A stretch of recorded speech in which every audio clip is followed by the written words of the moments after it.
Papa, hindi ka po ba talaga pwedeng sumama sa akin sa Leyte? Kasal ko po yun pa. Parang ang pangit po kung kahit po isa sa inyo ni Mama wala po sa araw na yun.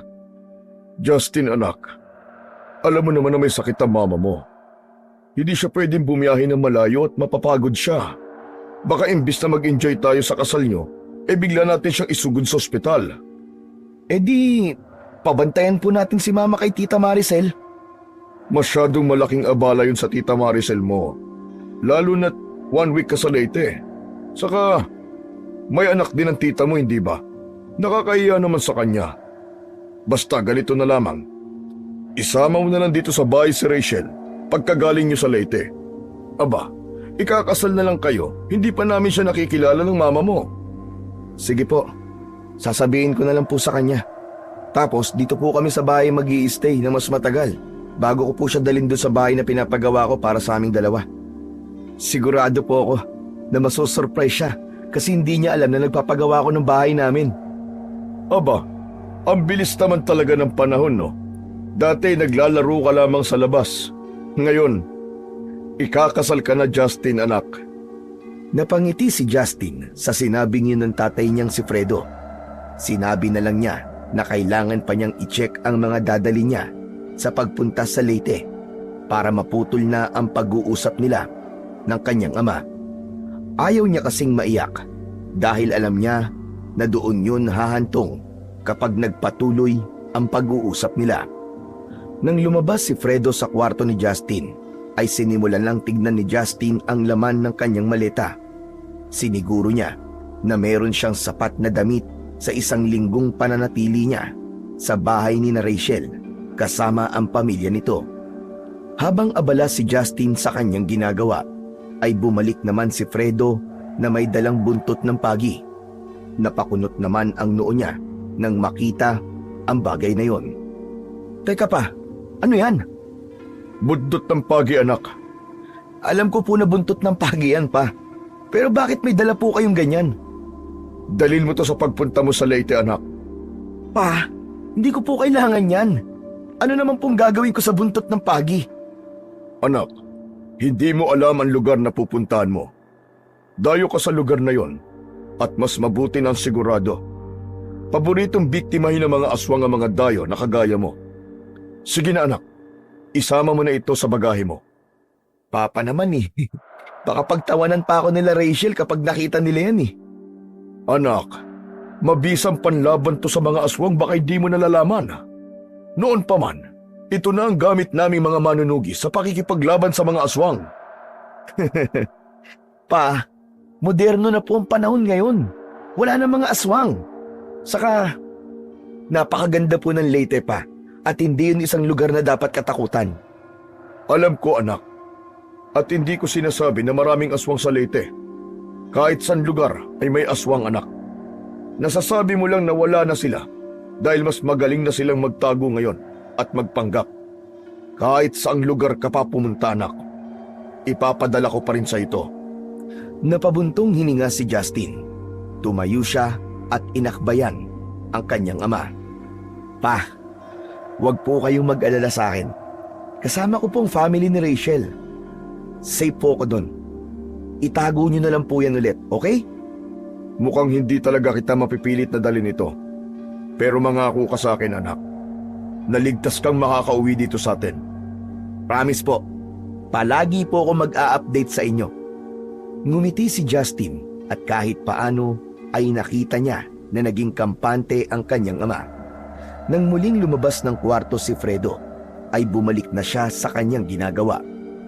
Napailing sabay ngiti si Justin nang maalala niya ang mga kwento ng tatay niya noong bata pa siya. Dati kasi ay isang kilalang manunugis ng aswang ang tatay niya. Bumuo pa nga ito ng isang maliit na grupo ng mga manunugis. Sama-samang umiikot ang mga ito sa iba't ibang parte ng Pilipinas upang manugis ng mga aswang, lalo na sa mga liblib na lugar. Ngunit nagbago ang lahat nang ipanganak na si Justin. Doon na nagplano ang tatay niya na huminto sa pagiging manunugis. 5 years old si Justin nang tuluyang iwanan ni Fredo ang pagiging manunugis at nagsimula sila ng panibagong buhay sa Maynila. Nagtayo ng maliit na negosyo ang mga magulang niya na mabilis na napalago ng mga ito. Yun ang nagbigay sa kanila ng komportable at maginhawang buhay. Habang inaayos ni Justin ang mga gamit niya para sa biyahe papunta sa Leyte, ay biglang pumasok sa isip niya si Rachel. Excited na siyang makasama si Rachel hanggang sa kanyang pagtanda. Ngunit sa kabila ng excitement, may lungkot din siyang naramdaman dahil hindi masasaksiyan ng mga magulang niya ang isa sa mga espesyal na araw sa buhay niya. Pero naiintindihan naman niya ang sitwasyon ng kanyang nanay at tatay, kaya hindi makakasama ang dalawa sa kanya sa Leyte. 2:00 ng madaling araw nang nagising si Justin sa tunog ng alarm ng kanyang cellphone. Agad niyang inabot ang cellphone sa lamesa sa tabi ng kanyang higaan at pinatay ang alarm nun. Bumangon siya at dumiretso sa banyo para maligo. Pagkatapos maligo, nagbihis siya ng komportableng polo at maong. Tinernohan niya yon ng puting rubber shoes. Lumabas si Justin ng kwarto na dala ang kanyang maleta. Pagdating sa sala, ay nakita niya si Fredo na nakaupo sa sofa. O ano anak, ihatid pa ba kita sa airport? Wag na po pa, ipapark ko na lang po yung kotse sa pay parking doon. Ay, oo nga pala, magpapaalam lang po ako kay mama. Tulog pa ang mama mo anak. Okay lang po pa, gusto ko lang po siya makita bago po ako umalis. Iniwan ni Justin ang maleta sa gilid ng pintuan at naglakad papunta sa kwarto ng mga magulang niya.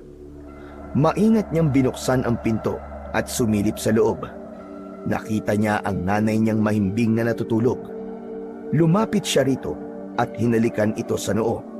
Saglit niyang tinignan ang muka ng kanyang ina bago lumabas ng kwarto. Pagbalik niya sa sala, hinawakan siya ni Fredo sa balikat. Mag-iingat ka sa biyahe anak. Salamat po pa, huwag po kayong mag-alala. Pagdating ko po dun sa Leyte, magme-message po agad ako sa inyo. Kinuha niya ang kanyang maleta at lumabas na ng kanilang bahay habang nilalagay ang maleta sa likod ng kotse. Muli siyang sumulyap sa bahay nila at nakita niya ang amang si Fredo na nakatayo sa may pintuan. Kumaway siya rito bago siya sumakay ng kotse. Pagpasok ni Justin sa kotse ay agad niya yung pinaandar. Habang tinatahak niya ang madilim na kalsada papunta sa airport, ay mas lalo niyang nadama ang excitement sa nalalapit na pag-iisang dibdib nila ni Rachel. Bukod doon, ay excited na rin siyang makilala ang buong pamilya ni Rachel na hindi pa niya nakikita ng personal. Paglapag ng eroplanong sinasakyan ni Justin sa Tacloban City Airport, ay mas naramdaman niya ang kaba dahil alam niya na ilang oras na lang ay makikilala na niya ang pamilya ng babaeng pakakasalan niya. Sumalubong sa kanya ang liwanag ng umaga at ang mainit na simoy ng hangin. Paglabas niya sa terminal, ay agad niyang nakita si Rachel na nakatayo malapit sa exit.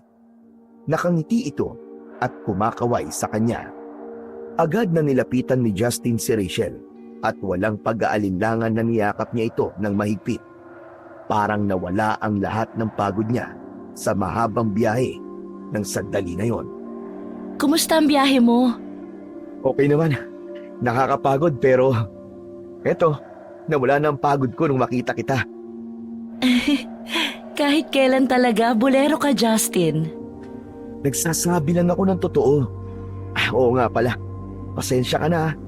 Hindi ko talaga napilit sina mama at papa na sumama eh. Ganun ba? Okay lang, naiintindihan ko. Na-explain mo naman na sa akin yung reason, di ba?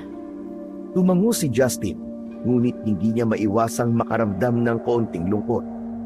Matapos yun, ay sumakay sila ng taxi papunta sa bus station sa Santa Fe. Habang binabaybay nila ang kalsada, tahimik na nagmasid si Justin sa tanawin na kanilang nadaraanan. Maya-maya pa ay nilingon niya si Rachel sa tabi niya. Rachel, kinakabahan ako. Bakit ka naman kakabahan? Ewan ko, parang natatakot ako na baka hindi ako magustuhan ng pamilya mo. Bahagyang natawa si Rachel sa sinabi ni Justin. Ano naman ang hindi nila magugustuhan sa'yo? Mabait ka, magalang, at ikaw ang mahal ko. Pero kahit ano pang sabihin nila, Justin, tuloy pa rin ang kasal natin. Wala na silang magagawa. Hindi na nakapagsalita si Justin, ngunit ang sinabi ng nobya niya ay sapat na para alisin ang anumang pag-aalinlangan sa kanyang isip. Hinawakan niya ang kamay ni Rachel at saka siya ngumiti nito. Pagdating nila sa bus station sa Santa Fe, agad silang sumakay ng bus na magdadala sa kanila papunta sa baryo ni Rachel sa Leyte. Mahigit 2 oras ang biyahe.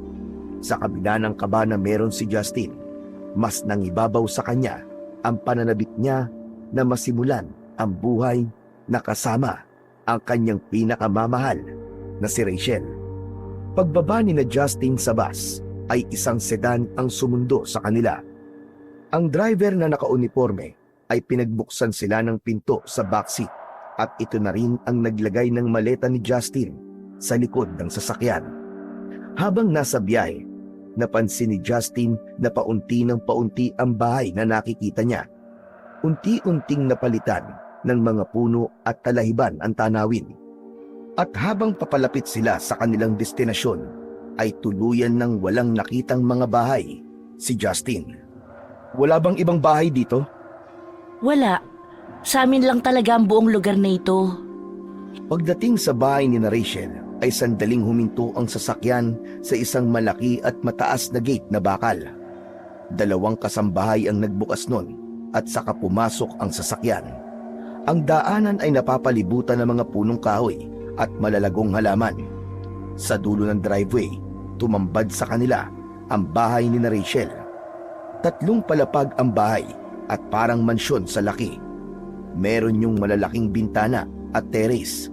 Sa harap ay may isang malaking fountain. Bumaba na sina Justin at Rachel sa sasakyan.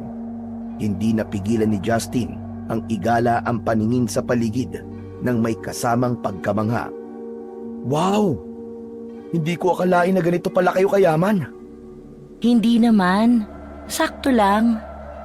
Ang laki ng bahay niyo, Rachel. Parang hotel. Puro kakalokohan. Tara na, pumasok na tayo. Pagkapasok nila, mas lalo pang namangha si Justin. Ang marmol na sahig ay kumikinang sa liwanag ng chandelier. Ang pader ay napapalamutian ng magagarang paintings. Sa kaliwa ay may mahabang sopa na tila hindi pa nagagamit. Isang napakalaking painting ang tumawag sa pansin ni Justin. Lumapit si Justin sa painting. Ang babae na nasa painting ay kamukang-kamuka ni Rachel, na para bang yun ang mas nakakatandang bersyon ng kanyang nobya. Siya ba ang nanay mo? Oo, pero patay na siya. Ang ganda niya. Pasensya ka na. Hindi ko alam na wala na pala siya. Okay lang. 1 taon pa lang ako nang mawala siya. Halika na, nasa likod ang pamilya ko. Excited na silang makilala ka. Hinilan ni Rachel si Justin papunta sa likod ng bahay kung saan naroon ang pool area. Habang naglalakad, hindi na iwasan ni Justin na muling tignan ang painting na para bang may kakaibang pakiramdam yung iniwan sa kanya. Pagdating sa likod ng bahay, natigilan si Justin sa kanyang nakita.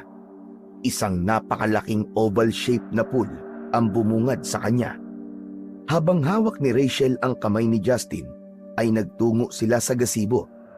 May isang matangkad na lalaki na sa tansya ni Justin ay nasa mid-50s at isang matandang lalaki at babae na parehas na nasa wheelchair. Papa, si Justin po. Justin, siya ang tatay ko. Si Ramon. Ikaw pala si Justin. Sa wakas, nagkakilala rin tayo. Papa, si Justin po. Justin, siya ang tatay ko. Si Ramon.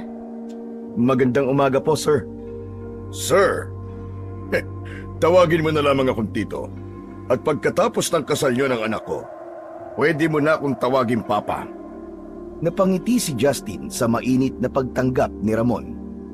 Justin, sila naman ang lolo at lola ko. Si Lolo Arman at Lola Felicia. Magandang umaga po sa inyo. Tumingin si Justin kay Rachel na parang nagtatanong kung bakit walang tugon ang mga yon. Wala ring ekspresyon ang muka ng dalawa. Nakatingin lang sa malayo ang lolo't lola ni Rachel. Hindi na nakakapagsalita sina lolo at lola. Masyado na kasi silang matatanda. Pero naiintindihan at naririnig nila tayo. Tumango si Justin at muling ngumiti sa mga matatanda bilang paggalang. Papa, nasan po si Kuya Robin? Nasa gubat, nangangaso. Baka mamaya na makabalik. Mga gabi na siguro. Ano po, nangangaso? May malapit po bang gubat dito? Oo, malapit lang. Habi ng panganay ko na si Robin ang mga aso doon. Maya-maya ay makikilala mo rin siya. Rachel, dalhin mo na si Justin sa magiging kwarto niya. At siguraduhin mong makakapagpahinga siya ng maayos. Alam ko na napakahaba na naging biyahe niya. Sige po, Papa. Halika na, Justin. Muling hinawakan ni Rachel ang kamay ni Justin. Nagpaalam muna si Justin kina Ramon bago siya tuluyang sumama kay Rachel, papasok sa bahay. Nang muli silang pumasok sa bahay, ay tila may naramdaman si Justin na mga matang nakatingin sa kanya. Ipinagkibit balikat niya na lamang yon at inisip niya na baka kaya ganoon ang pakiramdam niya ay dahil bago siya sa bahay na yon. Umakyat sina Justin sa ikatlong palapag ng napakalaking bahay ni na Rachel. Huminto sila sa isang pinto na nasa dulo ng pasilyo. Binuksan yun ni Rachel at pagpasok nila ay agad na namangha si Justin sa kanyang nakita. Napakalaki ng kwarto. May king-size bed sa gitna na may malinis at puting bedsheet. Sa gilid naman ng kwarto ay may malaking bintana na tanaw ang malawak na lupain sa labas. May isang flat screen TV sa harap ng kama, isang eleganting couch sa isang sulok, at isang maliit na bookshelf na puno ng mga libro. Meron ka palang sariling CR dito para hindi mo na kailangan bumaba sa gabi o madaling araw. Wow, grabe! Parang kwarto to sa isang 5-star hotel ah. Lumapit si Justin sa kama at umupo sa gilid nun. Naramdaman niya ang lambot ng kutsyon. Si Rachel naman ay nanatiling nakatayo sa harapan niya habang nakatingin sa kanya at nakangiti. Sa tingin mo, Rachel, anong first impression ng papa mo sa akin? Alam kong nagustuhan ka niya. Paano mo naman nasabi? Simple lang. Kapag hindi niya gusto ang isang tao, malamig ang pakikitungo niya. Pero kanina, ang init ng pagtanggap niya sa'yo. Sa bagay, naramdaman ko nga na parang ang gaan ng loob niya sa akin eh. Huwag kang mag-alala. Alam kong magiging okay kayo ng papa ko. Ngumiti si Justin at tinapik ang espasyo sa tabi niya. Pinaupo niya si Rachel sa tabi niya at agad naman itong sumunod. Kinuha niya ang isang kamay ni Rachel at masuyuyong hinalikan. Alam mo, namiss kita. Halos isang buwan din pala tayong hindi nagkita. Hindi na hinintay ni Justin na makapagsalita si Rachel at hinalikan niya ito sa labi. Madiin ang halik na yon at puno ng pananabik. Nang gumapang ang kamay ni Justin sa dibdib ng kanyang nobya, ay agad yung pinigilan ni Rachel. Huminto si Justin sa paghalik at may pagtatakang tumingin kay Rachel. Justin, pagkatapos na ng kasal. Hindi ba pwedeng unahin na natin to? Hindi na ako makapaghintay na maging akin ka ng tuluyan eh. Gigil na ako sa'yo. Isang araw na lang naman eh. Konting tiis na lang. Tumayo si Rachel, inayos ang buhok at ngumiti kay Justin. Magpahinga ka na. Magkita tayo mamaya sa hapunan. Naglakad na si Rachel palabas ng kwarto. Matapos nitong maisara ang pinto, ay humiga si Justin sa malaki at malambot na kama. Napatingin siya sa kisame at pumikit. Isang araw na lang at mapapangasawa na niya si Rachel. Napangiti siya habang dama ang excitement para sa araw na yon. Madilim na ang buong kwarto nang magising si Justin mula sa mahimbing na pagkakatulog. Agad siyang bumangon at dumiretso sa banyo upang maghilamos. Pagkatapos ay nagpalit siya ng komportableng damit. Isang simpleng polo shirt at shorts ang sinuot niya bago bumaba mula sa ikatlong palapag. Habang pababa ng hagdan ay naaamoy niya ang mabangong halimuyak ng pagkain. Pagdating niya sa dining area, nakita niya ang isang malaki at eleganteng dining table. Naroon na si Mang Ramon at nakaupo. Si Rachel naman ay tumutulong sa mga kasambahay sa pag-aayos ng mga pinggan at pagkain. Nang makita siya ng kanyang nobya ay ngumiti ito ng matamis sa kanya. Oh, tamang-tama ang gising mo, Justin. Kakain na tayo. Halika na, maupo ka na. Gumanti naman ng ngiti si Justin at naupo. Nalula siya sa dami ng pagkain na nasa kanyang harapan. Merong roast turkey, lamb chops na may rosemary, isang malaking tray ng creamy truffle pasta, grilled salmon na may lemon butter sauce, garlic butter shrimp at iba't iba pang uri ng salad. Sa gitna ng mesa ay may cheesecake, chocolate mousse at fruit tart para sa dessert. Ang bawat putahe ay mukhang inihanda ng isang profesional na chef. Wow! Grabe talaga! Ganito ba talaga ang dinner nyo dito? Ang dami namang pagkain at mukhang masasarap lahat. Hindi naman. Naghanda lang talaga kami kasi unang dinner mo dito. Siyempre, special ka eh. Grabe, hindi na sana kayo nag-abala. Nakakahiya tuloy. Ngumiti lang si Rachel at umupo sa tabi ni Justin. Rachel, iha. Nasaan na Kuya Robin mo? Bago pa makasagot si Rachel, ay pumasok ang isang lalaki. Matangkad ito at may matikas na tindig. Seryoso ang mukha nito.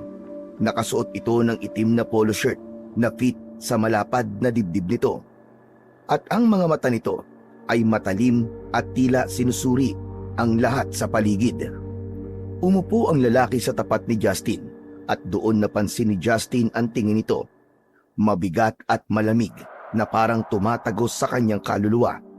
Bigla siyang nakaramdam ng kaba kahit walang sinasabi ang lalaki.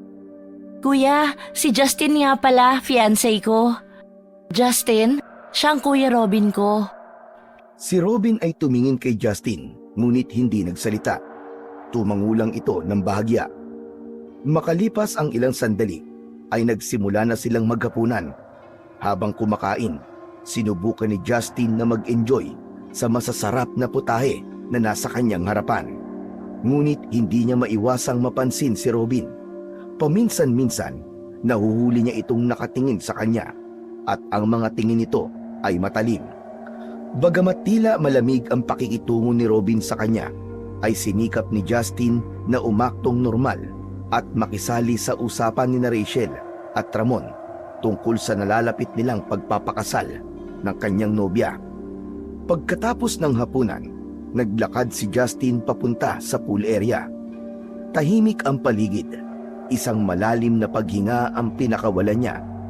Inilabas niya mula sa bulsa ng shorts niya ang isang kaha ng sigarilyo at kumuha roon ng isang stick. Sinindihan niya yon gamit ang lighter at marahang humithit. Naramdaman niya ang pagkalma ng kanyang dibdib matapos ang ilang beses na pagbuga niya ng usok. Maya-maya pa, naramdaman niya na may palapit sa kanya. Paglingon niya ay nakita niya si Rachel na papalapit. Nang malapitan siya nito, ay mabilis nitong kinuha ang sigarilyo mula sa kamay ni Justin at itinapon yun sa simento. Hindi ba sinabi ko na sa iyong tumigil ka na sa paninigarilyo? Rachel, sinusunod naman kita eh. Pero paunti-unti, hindi naman talaga madaling tumigil kaagad eh. Alam ko, pero ang sabi mo sa akin nun, tumigil ka na sa paninigarilyo. May problema ba, Justin? Alam ko na kapag naninigarilyo ka, ay may iniisip ka o kaya kinakabahan ka. Napansin ko lang kasi kanina, parang hindi ako gusto ng kuya mo.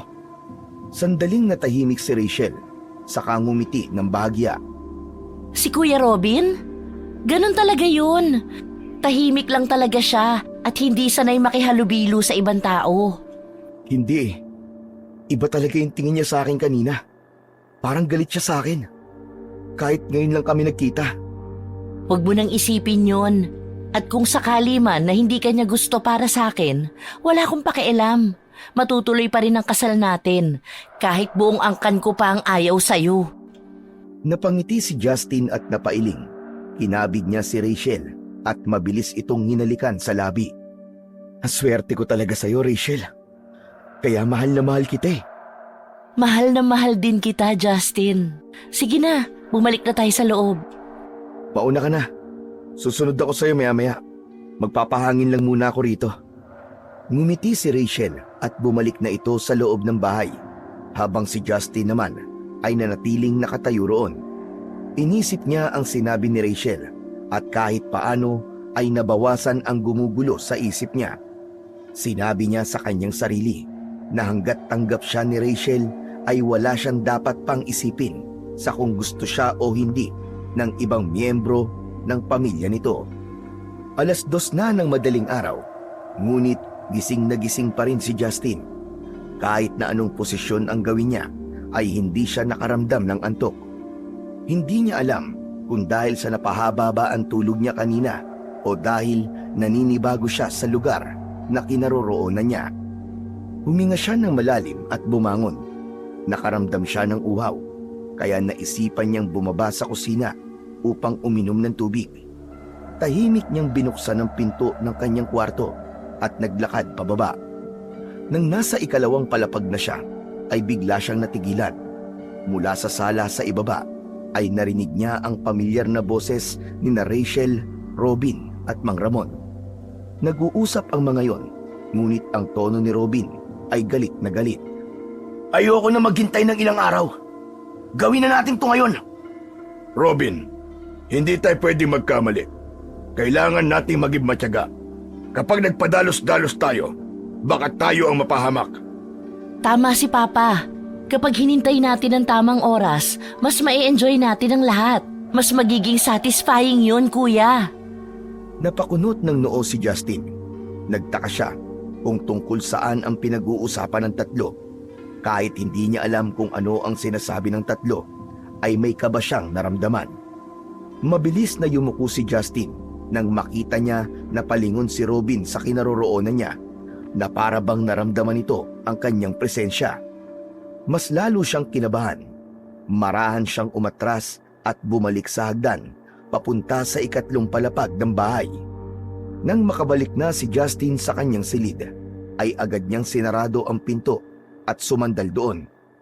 Alam niya na wala naman siyang ginawang masama, pero hindi niya alam kung bakit natakot siya na malaman ni na Rachel na narinig niya ang usapan ng mga ito tungkol sa isang bagay na wala naman siyang ideya kung ano. Humiga siya muli sa kama, ngunit hindi pa rin siya mapakali. Ang kuryosidad at kaba ay patuloy na bumabagabag sa kanya habang iniisip niya kung tungkol ba saan ang pinag-uusapan ni na Rachel sa sala. Dumating na ang araw na pinakahihintay ni na Justin at Rachel, at yun nga ang araw ng kanilang pag-iisang dibdib. Mula sa 3rd palapag ng bahay ay tanaw ni Justin ang harapan ng mansyon na ngayon ay mala fairy tale sa ganda ang dekorasyon. Napapalibutan ng mga garland ng sariwang bulaklak ang buong mansyon. Sa gitna naman ng malawak na lupa sa harapan ay naroon ang altar na dinisenyuhan ng mga puting rosas. Maya-maya pa ay bumaba na si Justin at agad na nagsimula ang seremonyas ng kasal. Si Justin ay nakasuot ng itim na tuxedo, habang si Rachel naman ay mas lumitaw ang kagandahan sa wedding gown na suot nito na may mahabang laylayan at burda ng mga maliliit na perlas.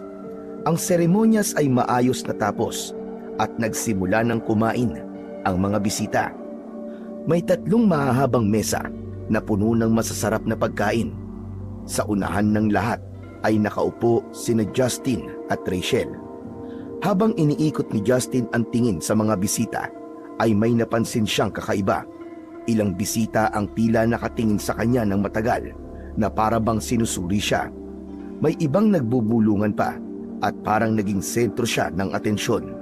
Hindi na niya napigilan pa ang kanyang sarili na sabihin yon kay Rachel. Rachel, napansin mo ba? Parang ang dami nakatingin sa akin. Saka yung tingin nila sa akin, parang iba eh. Huwag mo nang pansinin. Ganyan lang talaga sila kapag may bagong mukha sa pamilya. Huwag ka mag-isip ng kung ano-ano. Dapat maging masaya ka lang kasi kasal na tayo. Ngumiti si Justin, ngunit hindi niya pa rin naiwasang hindi mag-isip.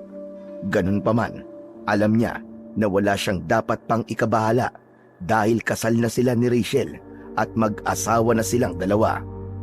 Ngunit habang tumatagal si Justin na nakaupo sa tabi ni Rachel, ay hindi niya naiwasan na tahimik na obserbahan ang mga bisitang patuloy pa rin nagbibigay ng kakaibang tingin sa kanya. Hindi niya magawang maging komportable kahit anong gawin niya. Justin, magbabanyo lang ako. Saglit lang ako. Gusto mo bang samahan pa kita?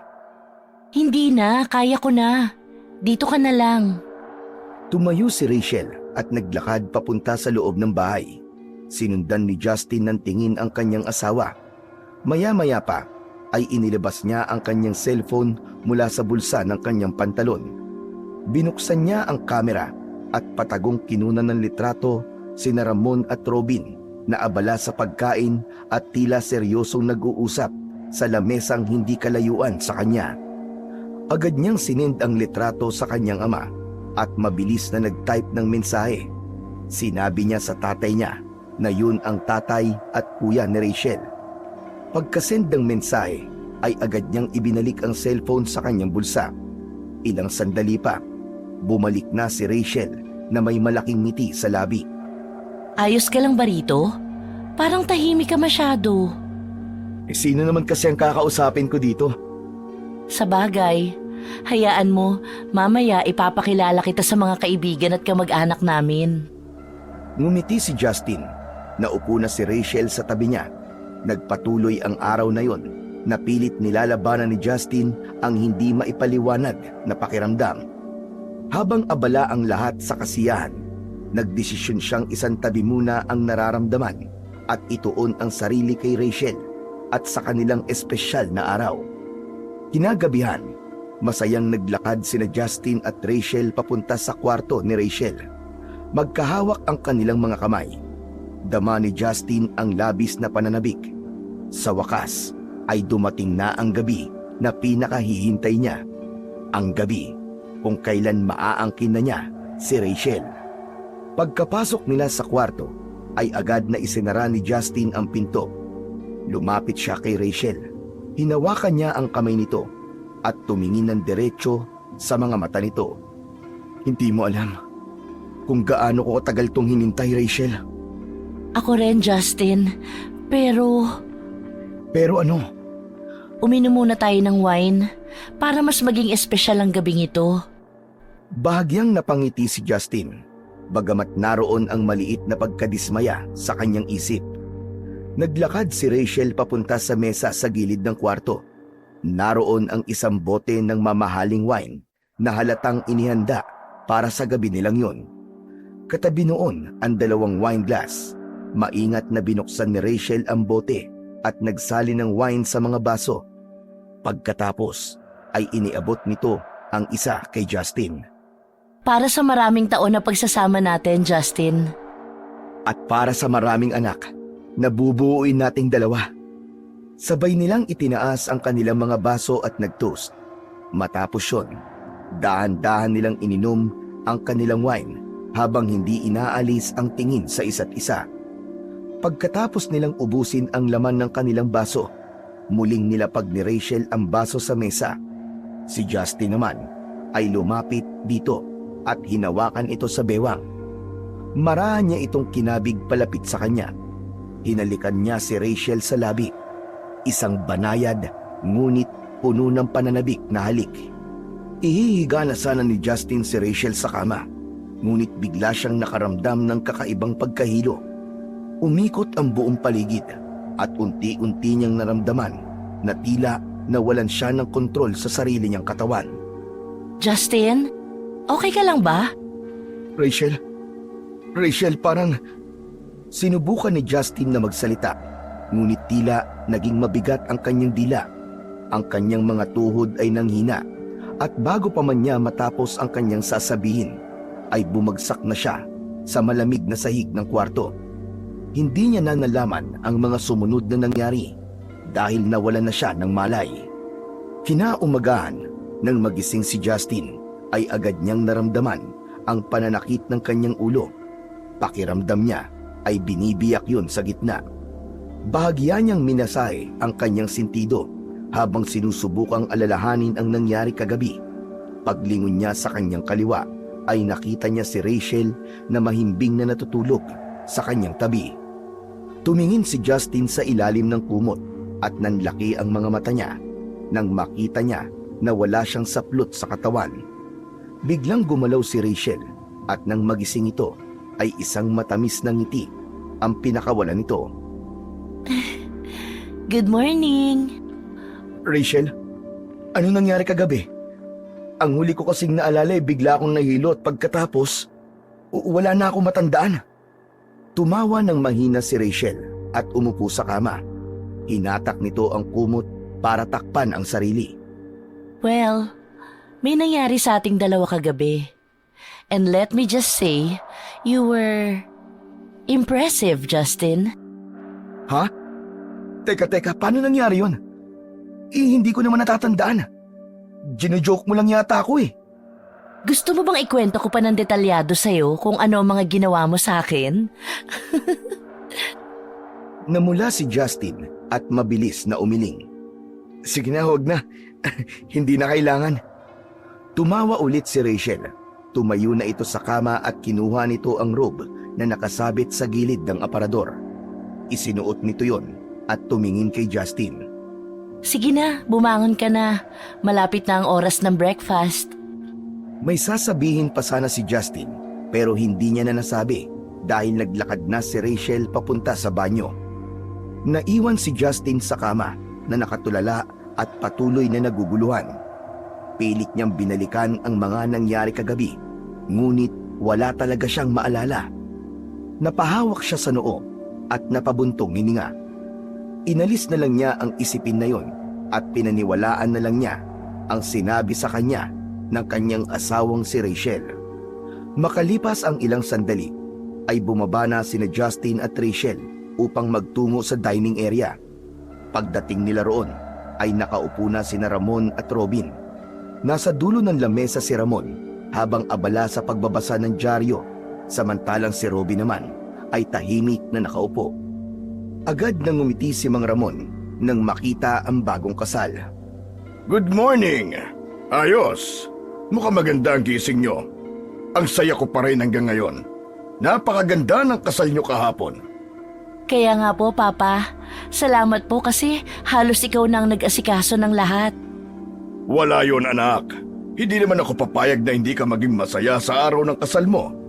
O sige na, maupo na kayo ni Justin para makakain na tayo. Nang umupo na si Justin, ay hindi niya naiwasan na tignan si Robin. Nagtama ang mata nila at matalim pa rin ang tingin nito sa kanya. Hindi niya kinaya ang titig ni Robin, kaya siya na ang unang nag-iwas ng tingin dito. Alam mo, Justin, sa tingin ko, maganda kung ipapasyal ka ni Rachel dito sa lugar namin. 1 week lang naman ang bakasyon mo, kaya dapat masulit mo yon. Maraming magagandang tanawin dito na siguradong magugustuhan mo. Sige po. Mukhang masaya nga po yun. Don't worry, Justin. Kasi ako ang bahala sa'yo. Gusto ko makita mo ang lahat ng magagandang spot dito sa amin. Habang nag-uusap sila, biglang naramdaman ni Justin ang malamig na tingin ni Robin na tila sinusuri siya mula ulo hanggang paa. Umiwas na lang siya ng tingin sa kapatid ng kanyang asawa. Pagkatapos ng agahan, ay kinuha ni Rachel ang isa sa mga motor na nakaparada sa gilid ng bahay. Inabot nito ang isang helmet kay Justin. Rachel, hindi ako marunong magmotor. Kotse lang ang kaya kong imaneho. Alam ko, ako na ang magmamaneho. Marunong ako, saka sanay ako sa mga daan dito. Sigurado ka ba? Oo naman. Wala ka bang tiwala sa akin? Grabe. Kahit pala mag-asawa na tayo, ang dami ko pa rin palang hindi alam sa'yo. Marami talaga at malalaman mo ang lahat ng dapat mong malaman habang nandito ka sa bahay namin. Gaya ng ano? Basta, malalaman mo na lang. Tara na? Nang sumakay na si Rachel sa motor, ay umupo na rin si Justin sa likod nito. Humawak siya sa bewang ng kanyang asawa. Nang umandar ang motor, ay naramdaman niya ang malamig na simoy ng hangin na humahampas sa kanyang muka. Binaybay nila ang malubak at putikang daan. Makalipas ang halos kalahating oras, ay inihinto na ni Rachel ang motor at ayon dito ay kailangan na nilang maglakad para makapunta sa pupuntahan nila. Hindi na nagtanong si Justin at sumunod na lang siya kay Rachel. 5 minuto silang naglakad bago nila narating ang isang pababang daan na puro bato. Dahan-dahan nilang tinahak ang matarik na daan. Nang makarating sila sa ibaba, bumungad kay Justin ang isang napakagandang falls. Malinaw ang tubig na animoy kristal na kumikislap sa ilalim ng araw. Napapalibutan yon ng makakapal na halaman at matatayog na puno. Wow! Ang ganda naman dito! Ngumiti si Rachel, halatang nasiyahan sa reaksyon ni Justin. Sabi ko sa'yo magugustuhan mo dito. Walang ganito sa Manila. Agad na inilabas ni Justin ang kanyang cellphone. Kinuwanan niya ng litrato ang falls mula sa iba't ibang anggulo bago lumapit kay Rachel at tumabi sa kanya. Nag-selfie sila at ang falls ang kanilang background. Ipopost sana ni Justin ang pictures sa kanyang social media account pero wala siyang nakuwang signal. Nako, bakit walang signal dito? Wala talagang signal dito. Maswerte na kung makakakuha ka ng kahit isang bar. Ay nako, sige na nga. At least, may memory tayo sa pagpunta natin sa lugar na to. Saka ko na to i-upload kapag may signal na. Matapos yun, ay hinubad na nila ang kanilang mga sapatos at nagbabad sa malinis at malamig na tubig. Nagharutan at nagtawanan sila na parang mga batang naglalaro. Pagkaraan ng ilang minuto, umupo sila sa gilid ng talon upang magpahinga. So, ano bang plano mo? Saan mo gustong tumira tayo? Well, sa Manila muna siguro. Pero kung gusto mo, pwede naman tayo maghanap ng bahay na tahimik at malapit sa probinsya. Gusto ko rin ng tahimik na lugar, pero ayoko ng sobrang malayo sa lahat. Ilan ba ang gusto mong anak? Siguro 2 lang. Ikaw? 2 o 3. Para hindi masyadong tahimik sa bahay. Pero kung pwedeng mas marami, aba, mas okay yun. Alam mo naman, mag-isang anak lang ako kaya pangarap ko na talaga na marami akong anak. Habang nag-uusap sila, hindi sinasadyang natabig ni Rachel ang cellphone ni Justin na nakapatong sa tabi nila at nahulog yun sa tubig. Agad na tumalon si Justin at sinisid ang kanyang cellphone sa ilalim ng tubig. Nang may ahon niya yon, ay basang-basa na yon at hindi na gumagana. Justin, sorry! Hindi ko sinasadya! Okay lang. Pagbalik ko sa Manila, bibili na lang ako ng bago. Sorry talaga. Ang clumsy ko kasi. No ka ba, wag mo nang isipin yun. Mas mahalaga naman ang moments na ganito. Itong cellphone, mapapalitan pa ito. Pero yung oras na magkasama tayo, ay hindi. Maya-maya ay nagpatuloy silang magbabad sa malamig na tubig.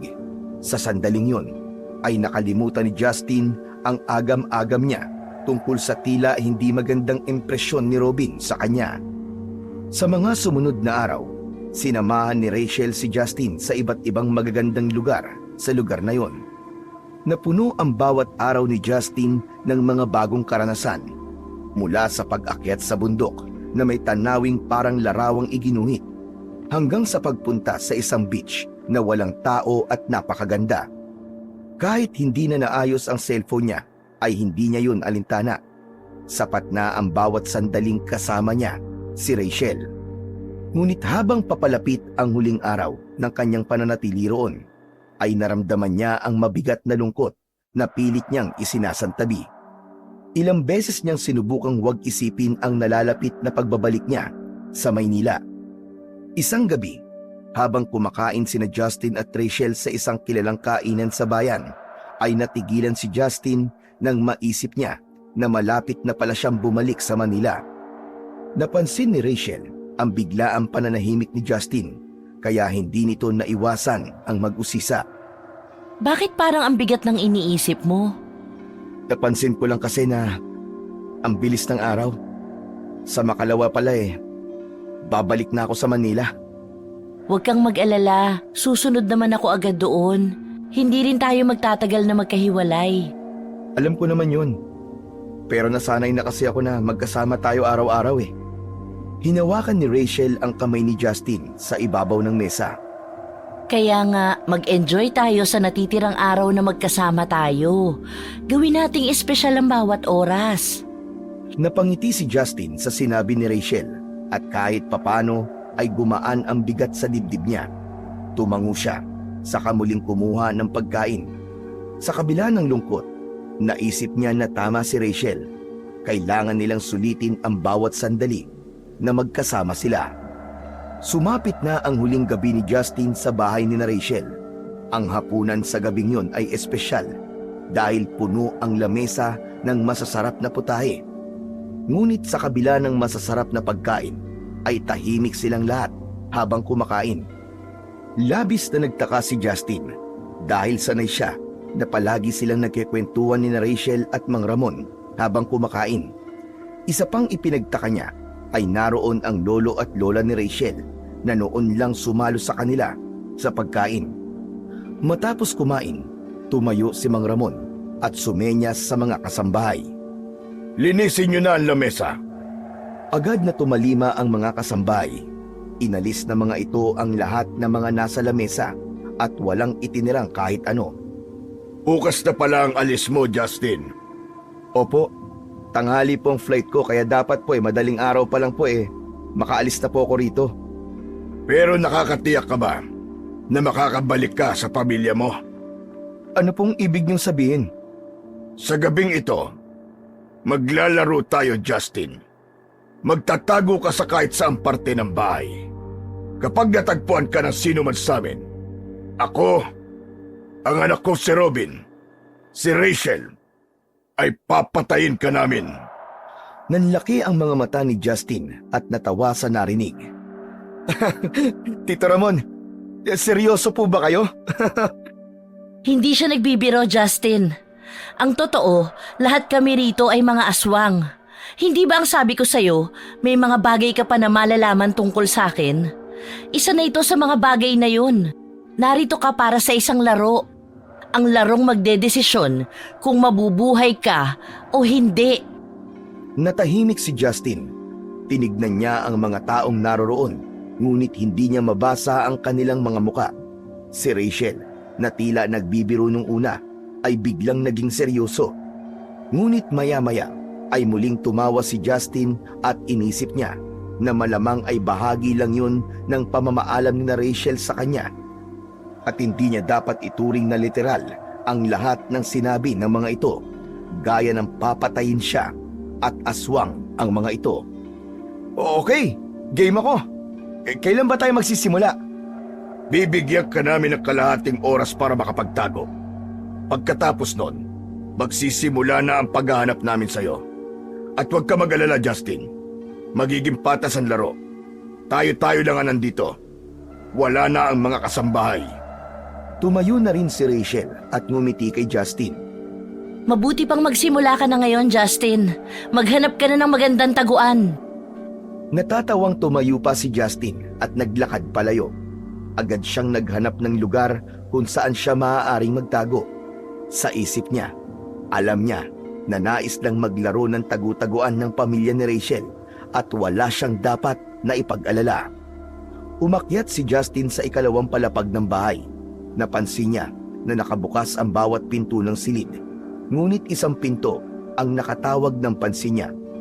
Pumasok siya roon at nakita niya na ang silid na yon ay puno ng mga libro. Agad niyang napansin ang isang malaking kabinet. Lumapit siya roon at nagdesisyon siya na doon magtago.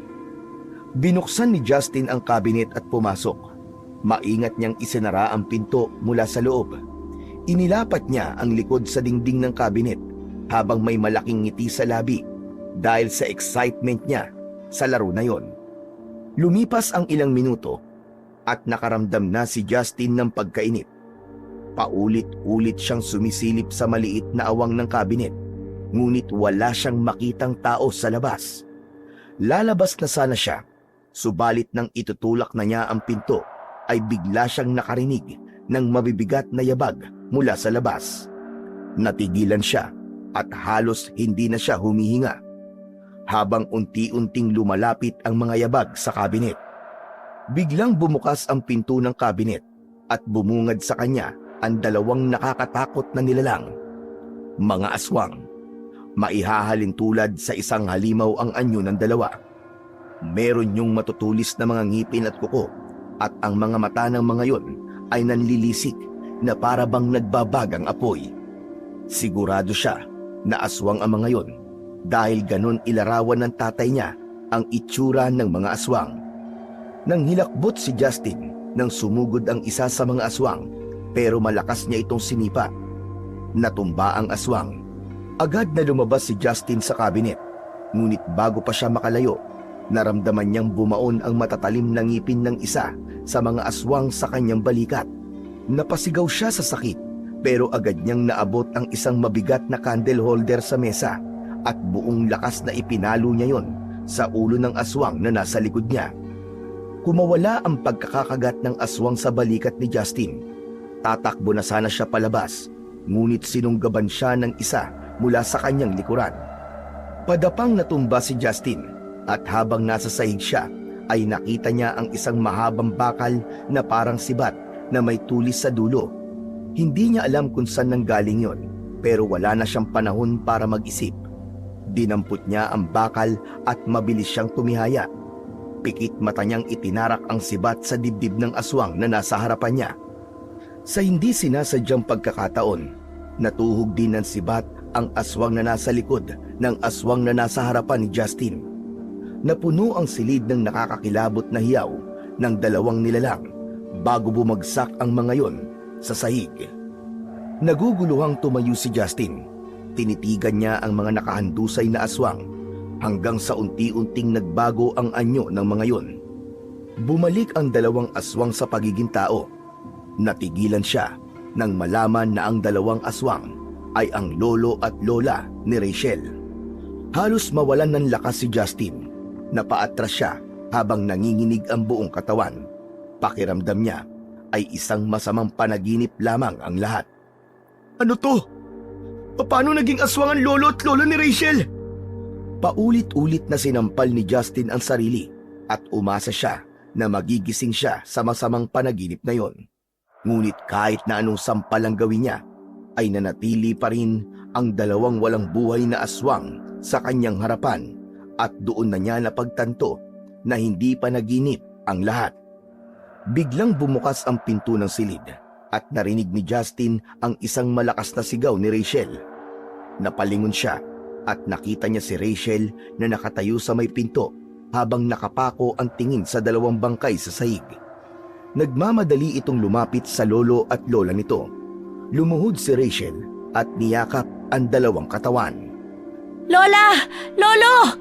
Gumising kayo! Hindi kayo pwedeng mamatay! Rachel, hindi ko sinasadya. Sinalakay nila ako. Pinagtanggol ko lang ang sarili ko. Ano ba kasi nangyayari? Nanlilisik ang mga mata na tumingin si Rachel kay Justin. Noon lang niya ito nakita na may ganong katinding galit sa muka. Walang yaka! Mas lalo mo lang ako binigyan ng dahilan para patayin ka! Bago pa makapagsalita ulit si Justin, nakita niyang nagbago ang anyo ni Rachel. Ang maganda nitong muka ay nawala at napalitan yon ng malahalimaw na anyo. Sa isang iglap ay naging aswang si Rachel na labis na ikinagimbal ni Justin. Papa! Kuya! Nandito si Justin! Bilisan niyo! Nang marinig ni Justin ang mga yabag sa hagdan, ay agad siyang tumakbo palabas ng silid. Puno ng takot ang kanyang dibdib at ang tanging nasa isip niya ay ang makapagtago. Nagmamadaling inakyat ni Justin ang hagdan papunta sa ikatlong palapag. Napalingon siya at nakita niya si Robin na paakyat na rin na nasa anyong aswang na rin. Pagdating niya sa ikatlong palapag, binuksan niya ang pinto ng kanyang silid at nagmamadaling isa na rayon. Nilak niya ang pinto at napasandal siya roon habang habol ang kanyang paghinga. Pilit niyang nilalabanan ang kaba at takot. Nang sandaling yun ay malinaw na sa kanya na hindi yun isang laro. Totoo ang lahat ng sinabi ni Rachel. Ang pamilya nito ay mga aswang at kapag nakita siya ng mga ito ay sigurado na ang kanyang kamatayan. Lumayo si Justin sa pinto at nagpalakad-lakad sa loob ng kwarto. Pinilit niyang kumalma upang makapag-isip ng maayos. Isang bagay ang naging malinaw sa kanya. Sinadya ni Rachel ang lahat. Sinadya nito na dalhin siya sa bahay ng pamilya nito upang maging biktima, patayin at kung minalas-malas ay gawing pagkain ng mga ito. Huminga ng malalim si Justin. Alam niya na sa sitwasyon niya ng sandaling yon ay wala siyang maaasahan kundi ang kanyang sarili. Kailangan makaisip siya ng paraan para makatakas bago pa siya tuluyang maabutan ng mga aswang na naghahanap sa kanya. Napahinto si Justin sa paglalakad at dumako ang tingin niya sa malaking bintana.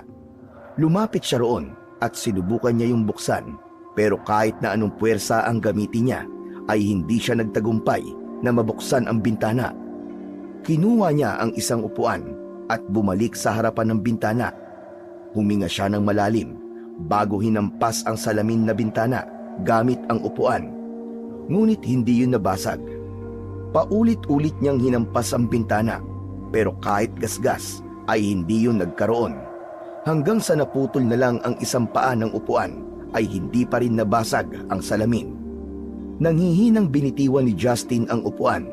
Pakiramdam niya ay isa siyang ibon na nakakulong sa isang hawla. Ganun pa man, inisip niya na kung nais niyang mabuhay at makauwi sa mga magulang niya, ay hindi siya dapat panghinaan ng loob. Kailangan ko ng kahit na anong bagay na pwede kong gamitin para ipagtanggol ang sarili ko. Pinagmasdan ni Justin ang bawat sulok ng silid, pero wala siyang mahanap na makakatulong sa kanya. Naisip niya ang sibat na ginamit niya kanina sa library. Bakit ko ba iniwan yung sibat na yun? Ang tanga-tanga ko talaga! Hanggang sa nakita niya ang kanyang maleta. Inilagay niya yun sa ibabaw ng kama at binuksan. Inalis niya ang mga damit na naroon. At nang makita niya ang kanyang cellphone, ay agad niyang sinubukan na i-open yun. Pero hindi na yun nabubuksan. Sa sobrang inis niya, ay ibinato niya ang cellphone sa sahig. Ngunit nang bumalik ang tingin ni Justin sa maleta, ay may isang bagay na umagaw ng kanyang pansin. Sa ilalim ng mga nakasalansang damit, ay may kakaibang bagay na nakasilip. Agad niya tong kinuha at hindi siya makapaniwala sa nakita niya. Yun ang buntot ng pagi ng kanyang ama. Paano ka napunta rito? Sa pagkakataon na yon, ay naisip ni Justin na baka habang tulog siya nung gabi bago ang kanyang pag-alis, ay pasimple yung inilagay ng kanyang ama sa kanyang maleta. Parang naririnig niya sa kanyang isip ang mababang boses ng ama na laging handang magbigay ng babala. Humigpit ang hawak ni Justin sa buntot ng pagi. Alam niya na mabisa yung panlaban sa mga aswang ayon sa kanyang ama na isang dating manunugis. Dahil doon ay nagkaroon siya ng pag-asa at ang determinasyon niyang mabuhay ay mas tumindi. Nagulat si Justin nang biglang yumanig ang buong kwarto nang makarinig siya ng malakas na kalabog sa pinto. Ang mga mata niya ay agad na dumako sa direksyon ng pinto.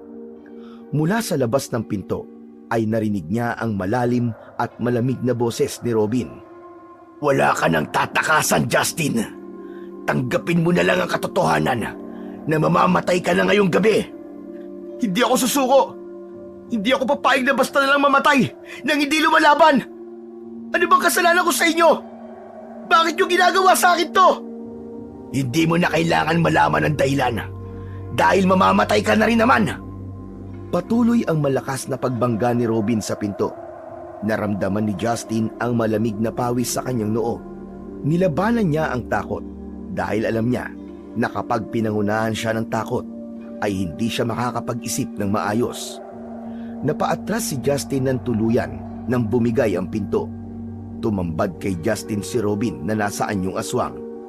May nakapaskil na malademonyong ngisi sa mukha nito, habang ang mga mata nito ay nanlilisik na nakatutok sa kanya. Wala ka nang ligtas ngayon, Justin. Ako ang nakahanap sa'yo, kaya ako ang dapat na pumatay sa'yo. Naniga si Justin sa kinatatayuan niya. Kahit gusto niyang tumakbo o atakihin si Robin, ay hindi niya maigalaw ang kahit na anong parte ng kanyang katawan. Pero sa loob ng kanyang isip, isang bagay lang ang malinaw. Hindi siya mamamatay nang hindi lumalaban. Inihanda ni Justin ang sarili at ang buntot ng pagi. Yun lamang ang kaisa-isang sandata na maaari niyang gamitin laban sa halimaw na nasa harap niya. Habang daang-daang lumalapit si Robin, ay ramdam niya ang pagtibok ng kanyang puso. Ngunit sa kabila ng lahat, alam niyang kailangan niyang tumayo para sa sarili niya. Lalaban siya dahil wala siyang ibang pwedeng gawin kundi yun lang upang buhay siyang makalabas sa bahay na yon. Biglang sumugod si Robin kay Justin. Nang halos isang dipa na lang ang layo nito kay Justin, ay hindi na siya nagdalawang isip na hampasin ito ng buntot ng pagi. Malakas na napasigaw sa sakit si Robin nang tinamaan ito ng buntot ng pagi sa muka. Nagulat ito nang makita ang hawak ni Justin. Paano ka nagkaroon yan? Saan galing yan? Galing sa tatay ko. Pasalubong niya para sa inyo, mga demonyo! Muling umatake si Robin ng mas mabilis at mas marahas. Nakatutok ang mga mata ni Justin sa bawat galaw ni Robin at naghintay siya ng tamang tiyempo para umatake. Nagawa ni Robin na makalapit kay Justin at sinubukan siya nitong sakmalin. Nagawa naman ni Justin na umiwas sa huling segundo, ngunit nawalan siya ng balanse at natumba sa saig. Sinamantala ni Robin ang pagkakataong yon at nagawa siya nitong kalmutin sa dibdib. Napasigaw si Justin nang maramdaman ang malalim na pagbaon ng mga kuko ni Robin sa kanyang balat. Tumayo agad si Justin. Hindi niya ininda ang kanyang sugat. Sa pagkakataon na yon ay si Justin naman ang umatake. Hinampas niya si Robin sa tiyan at napaatras ito ng sandali, pero agad ding umatake. Nagpalitan ng atake ang dalawa. Habang tumatagal ay nakaramdam na ng pagod at panghihina si Justin, ngunit hindi niya yun ipinakita kay Robin. Sa isang pagkakataon, nagawang mahawakan ni Robin si Justin sa balikat. Galit na galit siya nitong itinapon sa dingding. Tumama ang katawan niya sa dingding. Pinilit niyang tumayo, pero masyadong malaki ang naging pinsala ng huling ginawa ni Robin sa kanya. Habang papalapit si Robin, kinuha ni Justin ang isang upuan na ginamit niya kanina sa pagbasag sa bintana. Ibinato niya yon kay Robin, pero sinalag lang ito ng braso nito. Bumagsak ang upuan sa harapan ni Robin, habang ang mga paa nun ay nakaturo sa itaas. Masyado nang matagal ang laban na ito. Tapusin na natin to, Justin! Hindi nagpatinag si Justin. Hinawakan niya muli ang buntot ng pagi at humarap kay Robin. Nang sumugod si Robin, hinampas niya ito ng buong lakas sa braso, dahilan upang mapaatras ito. Hindi pa natapos si Justin at sunod-sunod niyang hinampas si Robin. Tinamaan ito sa iba't ibang parte ng katawan. Sa bawat tama ng buntot ng pagi ay napapasigaw si Robin sa sakit. Ang balat nito ay tila natutunaw. Hanggang sa inipo ni Justin ang lakas na meron siya at ibinigay niya kay Robin ang pinakamalakas na hampas niya. Tumama ang buntot ng pagi sa dibdib ng aswang. Nawalan ng balanse si Robin at patihaya itong bumagsak sa sahig. At sa hindi inaasahang pangyayari, tumama ang likod ng ulo nito sa isang sirang paa ng upuan na may matulis na dulo. Tumagos yun sa likod ng ulo ni Robin at dumiretso sa bibig nito. Halos masuka si Justin sa nakita. Hindi siya makapaniwala sa nangyari. Nanghihina siyang napaluhod habang habol ang kanyang paghinga. Sa kabila ng tagumpay niyang mapatay si Robin, alam niyang hindi pa tapos ang laban dahil buhay pa rin si Ramon at ang asawa niyang aswang na si Rachel. Siniguro muna ni Justin na patay na si Robin bago siya lumabas ng kwartong yon na dala pa rin ang buntot ng pagi. Labis ang pasasalamat niya sa kanyang ama dahil kung hindi nito yun nilagay sa kanyang maleta, malamang ay kanina pa siya napatay ni Robin.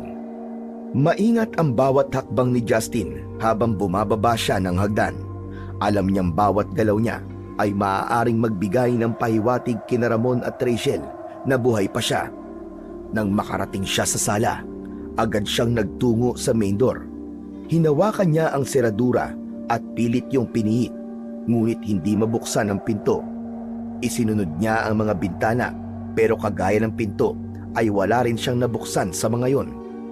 Mabilis na nagtungo si Justin sa kusina at umasa siya na ang back door na ang magiging daan niya upang makalabas na sa bahay na yon. Ngunit tulad ng main door at mga bintana ay hindi rin siya nagtagumpay na mabuksan yon. Napasandal na lang siya sa back door. Doon niya napagtanto na walang paraan para makalabas siya ng bahay na yon. Pinilit na lang niyang tanggapin ang kanyang sitwasyon at wala na siyang ibang pagpipilian kundi ang lumaban para sa buhay niya. Ngunit sa gitna ng pag-iisip niya kung ano na ang gagawin niya, ay biglang sumagi sa kanyang isip ang imahe ni Rachel. Ang ngiti nito at ang lambing sa mga mata nito nung una silang nagkakilala. Ang mga kamay ni Justin ay bahagyang nanginginig. Alam niyang isa si Rachel sa dapat niyang harapin, ngunit hindi niya alam kung paano niya yon gagawin. Sa kabila ng lahat ng nalaman niya, ay hindi niya maitatanggi ang natitirang damdamin niya para dito. Isang malalim na paghinga ang pinakawalan ni Justin at matuwid siyang tumayo. Isinantabi muna niya ang pagmamahal niya kay Rachel. Alam niyang walang patutunguhan ang pagtatago niya. Mas malakas si Ramon at Rachel at mas pamilyar ang mga yon sa bahay na yon. Sigurado siya na kahit saan siya magtago ay mahahanap at mahahanap pa rin siya ng mga ito. Kailangan ko na silang harapin. Bahala na kung mamatay ako. Basta ang mahalaga, lumaban ako. Kinondisyon ni Justin ang sarili. Sa oras na yon ay handa na siya. Hindi siya papayag na maging biktima ng isang pamilya ng aswang sa gabing yon. Nangako siya sa kanyang sarili na buhay siyang uuwi sa bahay nila. Napapitlag si Justin nang makita niyang pumasok si Ramon sa kusina. Huminto ito sa pintuan at ang matalim nitong tingin ay parang mga kutsilyo na tumagos sa kaluluwa niya. Ramdam niya ang bigat ng galit ni Ramon. Alam niya na hindi lang yun simpleng puot. May mas malalim na dahilan ang galit ng mga ito sa kanya at yun ang nais niyang malaman. Ano ba nagawa ko? Para magalit kayo sa akin ng ganito? Sigurado ka bang gusto mong malaman, Justin? Kaya nga ako nagtatanong eh. Ano ba ang kasalanan ko sa inyo? Isang nakakatakot na ngisi ang sumilay sa labi ni Ramon. Mas lalong naging matalim ang tingin nito kay Justin. Ang totoo, wala ka namang kasalanan. Ang dapat mong sisihin ay ang tatay mo, si Fredo. Anong kinalaman ng tatay ko dito? Ang tatay mo ang dahilan kung bakit ka nandito. Pinatay niya ang asawa ko dahil sa isa tong aswang. Tinanggalan niya kami ng pagkakataon na magkaroon ng isang buong pamilya. Pinagplanuhan naming lahat ito mula sa pagkakakilala niyo ni Rachel hanggang sa pagdala niya sa iyo dito. Lahat ng yun ay para makaganti kami, para pagbayarin ang tatay mo sa ginawa niya sa amin.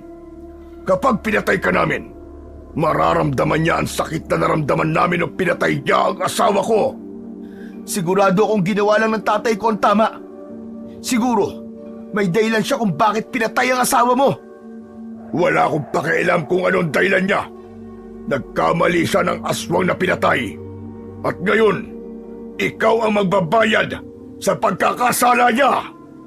Sa mismong harapan ni Justin ay mas naging halimaw palalo si Ramon. Nagngalit ang mga panga nito. Mas lalong lumaki ang katawan habang ang mga kamay nito ay nagkaroon ng mas matatalas na mga kuko.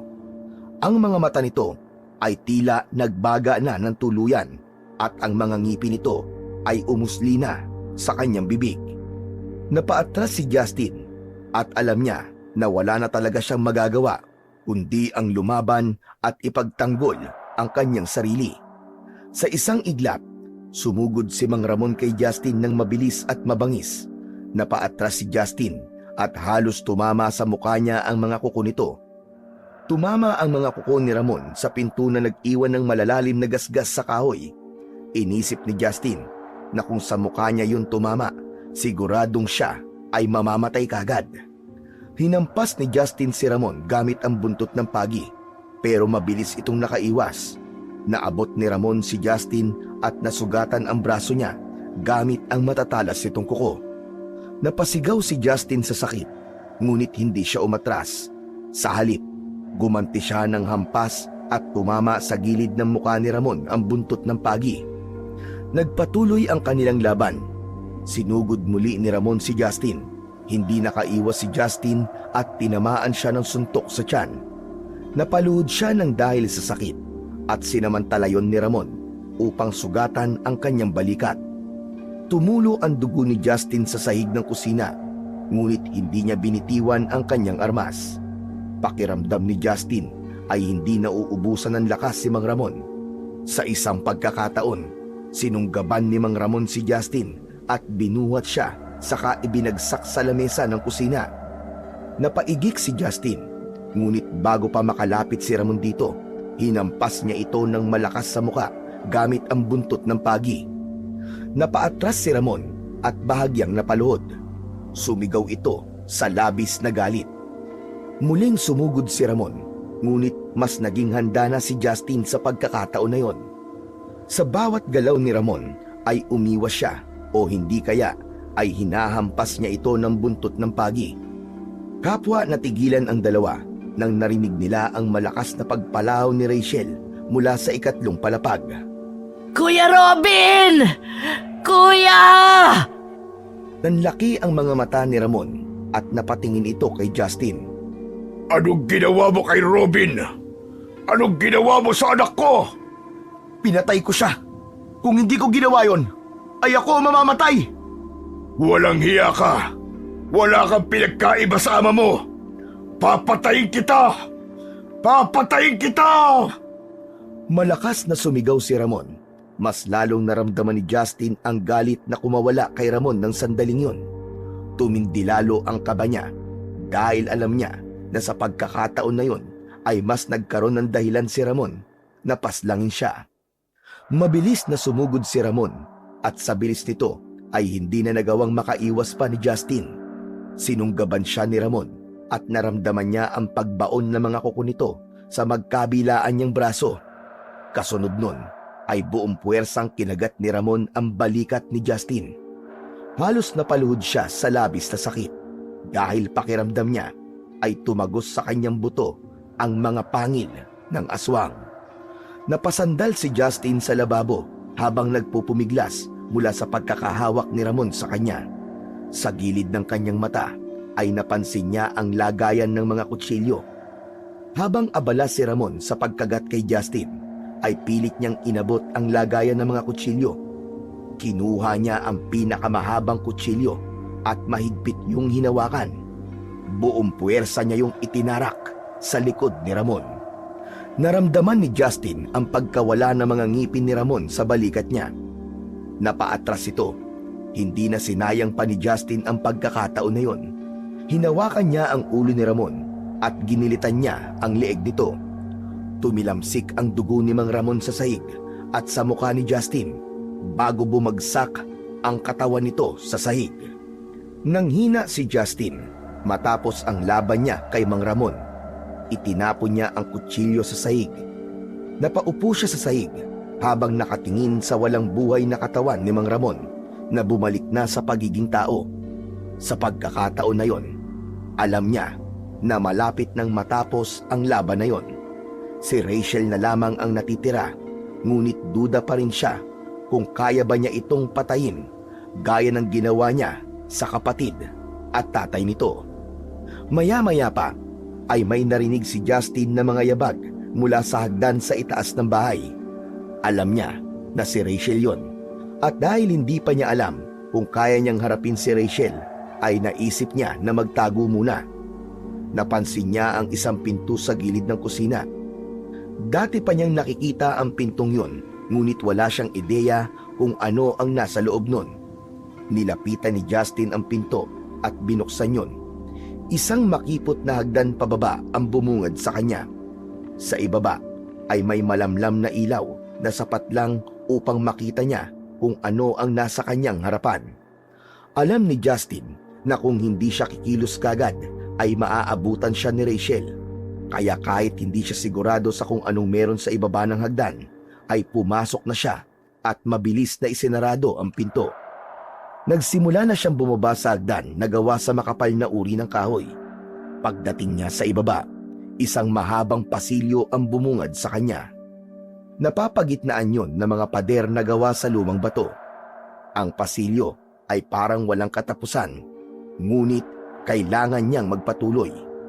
Sinimulang tahakin ni Justin ang pasilyo hanggang sa napahinto siya nang narinig ang malakas na palahaw ni Rachel mula sa kusina. Papa! Walang iya ka, Justin! Magtago kang mabuti dahil papatayin kita! Ang sigaw na yon ay puno ng galit, sakit at pangako ng paghihiganti. Muling nagpatuloy si Justin sa paglalakad sa pasilyo habang kinakapa niya ang magkabilaang pader sa pag-asang meron dong nakatagong lagusan palabas ng bahay. Habang patuloy na tinatahak ni Justin ang mahabang pasilyo, naramdaman niyang mas naging malamig ang hangin. Sa dulo ng pasilyo ay may nakita siyang isang pinto na gawa sa bakal. Malaki yun at mukhang napakatibay na para bang sinadyang gawing hadlang sa sinumang nais makapasok sa silid na nasa likod ng naturang pinto. Wala nang ibang mapupuntahan si Justin, kaya lumapit siya sa pinto. Itinulak niya ang pinto gamit ang lahat ng lakas niya at unti-unting bumukas ang pinto na yon. Agad na sumalubong sa kanya ang isang nakakasulasok na amoy. Amoy yon ng tila nabubulok na karne. Napapikit siya at halos masuka sa tindi ng alingasaw. Sumilip siya sa loob, ngunit napakadilim. Kinapa niya ang dingding sa tabi ng pinto at umasa siya na may makikita siyang switch. At hindi nga siya nagkamali dahil naramdaman ng mga daliri niya ang switch na agad niyang pinindot. Bumaha ang liwanag sa loob ng silid na yon at tumambad kay Justin ang tanawin na tuluyang naging dahilan para bumaliktad ang sikmura niya. Ang silid ay puno ng mga katawan ng mga tao na naaagnas. May mga nakabitin sa dingding at mga nakalapag sa malamig na sahig na bato. Ang ilan ay kalansay na, habang ang iba naman ay nasa pabulok pa lamang. Doon na tuluyang napagtanto ni Justin na ang pamilya ni Rachel ay talagang pumapatay ng mga tao, kaya hindi rin niya nasisi ang tatay niya kung bakit ito pinatay ang asawa ni Mang Ramon noon. Habang pinagmamasdan niya ang silid na yon, biglang nanlamig ang kanyang pakiramdam. Napatingin siya pabalik sa pasilyo. Alam niyang hindi magtatagal ay makikita na siya ni Rachel. Lumabas na si Justin ng silid na yon dahil hindi niya nakaya ang tanawin doon. Humarap siya sa pasilyo at nagdesisyon na umalis na sa lugar na yon. Ngunit nanlaki ang kanyang mga mata nang makita niya si Rachel na nasa anyong aswang na naglalakad papalapit sa kanya. Huminto ito ilang di pa lamang ang layo sa kanya. Rachel, parang awa mo na. Ayokong labanan ka. Hindi kita kayang patayin.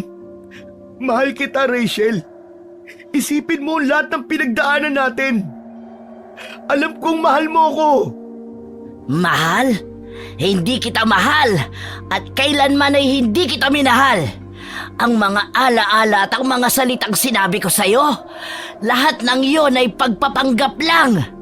Ginawa ko ang lahat para dalhin ka rito, sa lugar na ito, kung saan magbabayad ka sa ginawa ng tatay mo sa nanay ko.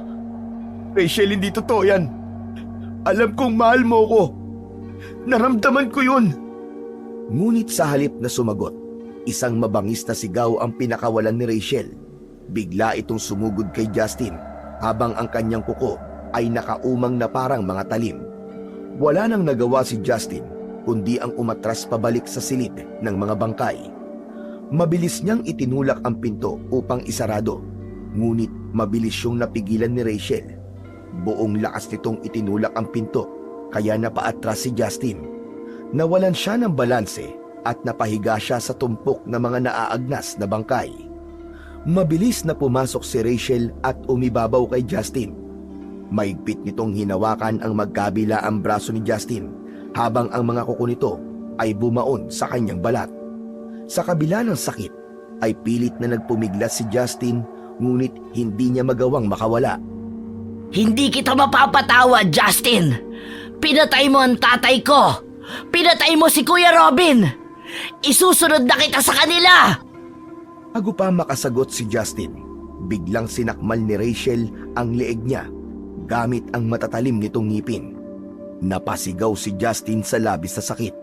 Ngunit sa kabila ng lahat, buong lakas niyang sinubukang makawala. Nagtagumpay siyang maitulak si Rachel palayo sa kanya gamit ang kanyang mga tuhod. Mabilis siyang gumapang palayo habang ang dugo niya ay patuloy na dumadaloy mula sa sugat sa kanyang leeg. Nanghihinang tumayo si Justin. Rachel! Rachel, pakiusap! Ayoko ng ganito!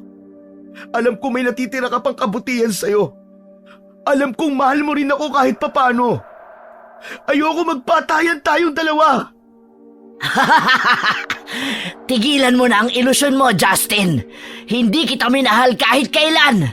Sa mga sandaling magkasama tayo, wala akong ibang gustong gawin kundi ang patayin ka!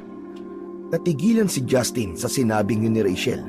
Sa pagkakataon na yon, tinanggap na lang niya ang katotohanan na nilinlang lang siya ni Rachel upang mapunta siya sa sitwasyon na yon. At kung patuloy siyang aasa na may pagmamahal pa si Rachel sa kanya, ay baka yun pa ang maging dahilan para magtagumpay ito na patayin siya. Muling umatake si Rachel at mabilis nitong sinugod si Justin gamit ang matatalas nitong mga kuko. Agad naman na umiwas si Justin at muntik pa siyang mawalan ng balanse. Rachel! Rachel, pakiusap! Huwag mong gawin to! Hindi mo kailangan gawin to! Ngunit tila bingi si Rachel sa kanyang mga pakiusap. Muling umatake si Rachel at muling umiwas si Justin. Sa gitna ng laban, nabitiwan niya ang buntot ng pagi.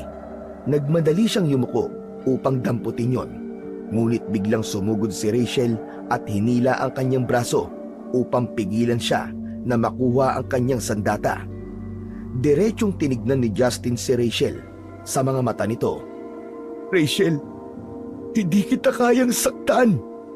Alam kong may natitira ka pang kabutihan sa'yo. Hindi ka ganito, Rachel. Hindi ka ganito. Alam kong hindi ikaw ito. Ngunit sa halip na sumagot, isang mabangis na sigaw ang isinagot ni Rachel. Malakas siya nitong itinulak at nang tumingin si Justin sa likod niya, ay nakita niya na naroon ang nakabukas na pinto. Tumakbo siya papunta ron, pero bago pa siya makalabas, ay nahawakan na siya ni Rachel sa braso.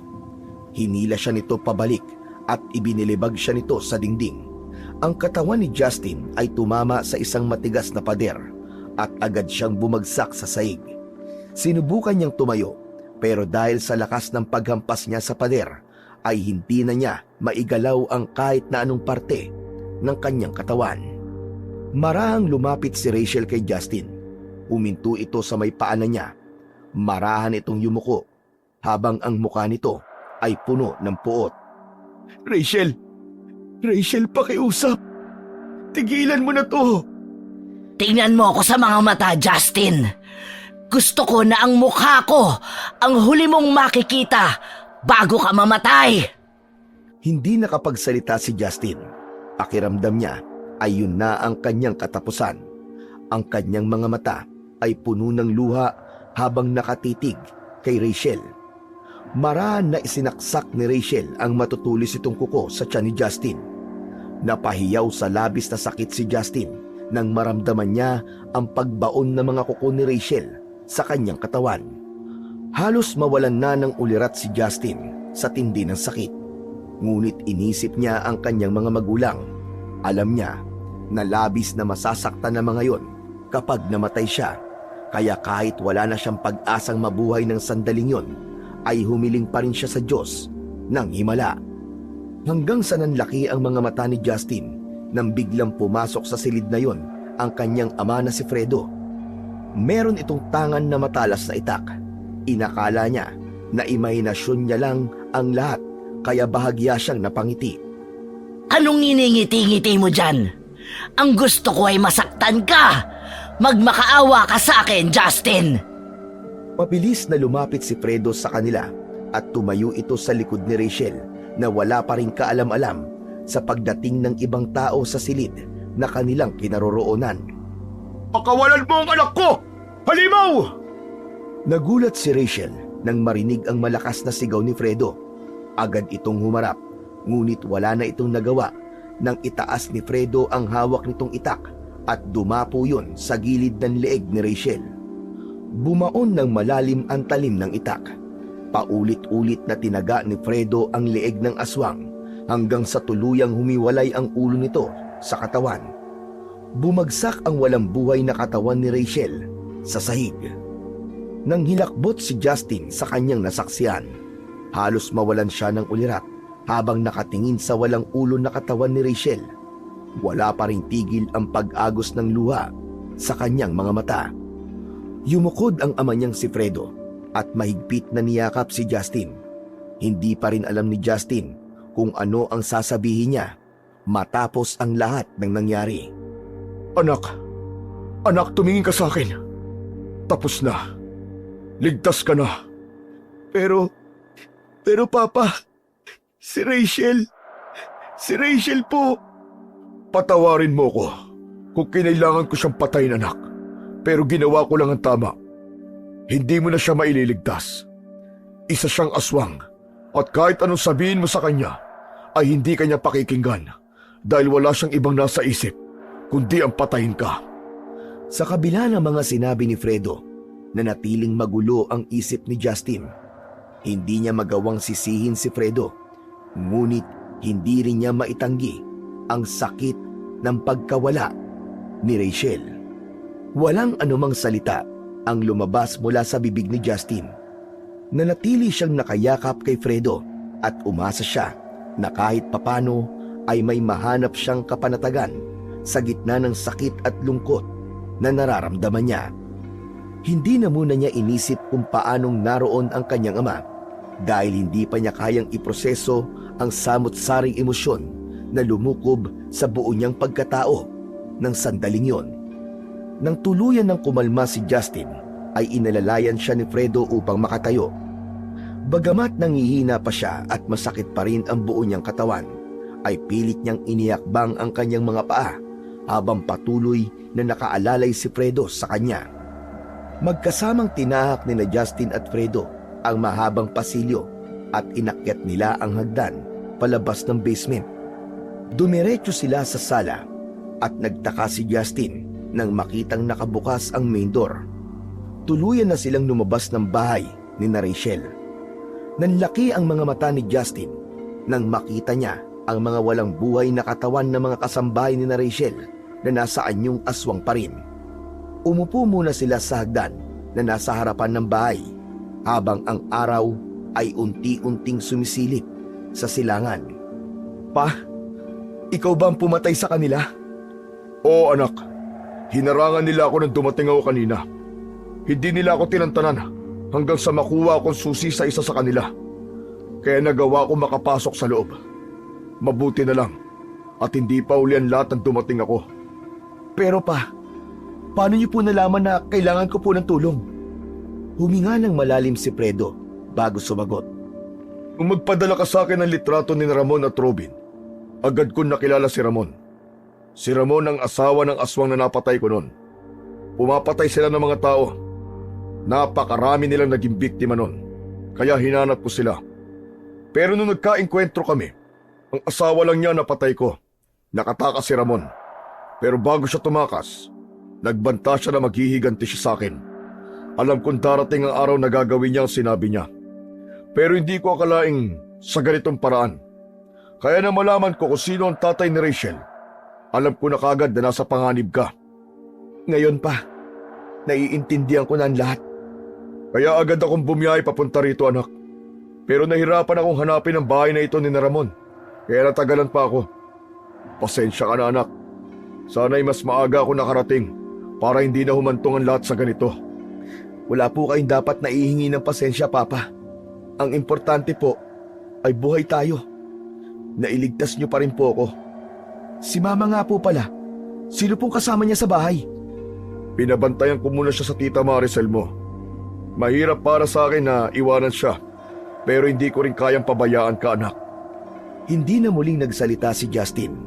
Pinanood na lang nila ang pag-usbong ng araw habang nagpapahinga. Ngunit sa isipan ni Justin, alam niyang kahit tapos na ang laban, hindi basta-basta mawawala ang marka ng trahedya na yon sa kanyang buhay. Sa loob ng eroplano, tahimik na nakaupo si Justin sa tabi ng bintana habang si Fredo naman ay nasa tabi niya. Bakas ang lungkot sa kanyang mga mata. Muling sumagi sa isipan niya ang imahe ni Rachel. Sa pagkakataon na yon, ay tinanggap na niya na hindi talaga siya nito minahal at nilinlang lang siya nito dahil nais magiganti nito at ang pamilya nito sa kanyang ama. Naramdaman ni Justin ang kirot sa dibdib. Sa kabila ng lahat, hindi niya maitatanggi ang sakit ng pagkawala ni Rachel dahil totoo ang pagmamahal na naramdaman niya para dito. Naramdaman ni Justin ang kamay ni Fredo sa balikat niya, kaya napalingon siya rito. Okay ka lang ba anak? Opo, okay lang po ako. May mga iniisip lang po ako, Papa. Si Rachel ba? Huwag ka mag-alala. Sigurado ko na makakatagpo ka pa ng babae na mamahalin ka ng totoo at walang halong panlilinlang. Alam ko naman po yun, Papa. Pero sa ngayon, nang ayoko po muna. Parang hindi pa po ako handang magtiwala ulit. Tinitigan ni Justin ang kanyang ama at nginitian ito ng bahagya. Habang lumilipad ang eroplano sa kalangitan, muling napatingin si Justin sa bintana. Alam niyang hindi magiging madali ang paglimot niya kay Rachel. Ngunit alam din niyang oras na upang simulan ang bagong yugto ng kanyang buhay nang hindi niya ito kasama. Makalipas ang ilang taon, tuluyan nang bumalik sa normal ang buhay ni Justin. Ang sakit at trahedyang pinagdaanan niya noon ay nanatili na lamang na bahagi ng kanyang madilim na nakaraan.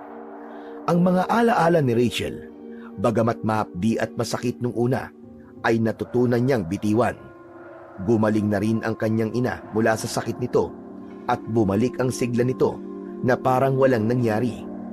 Sa kasalukuyan, masaya na si Justin sa piling ng babaeng pinili niyang mahalin at pakasalan. Kasama ng kanilang anak, binuo nila ang isang pamilyang puno ng pagmamahal at kasiyahan.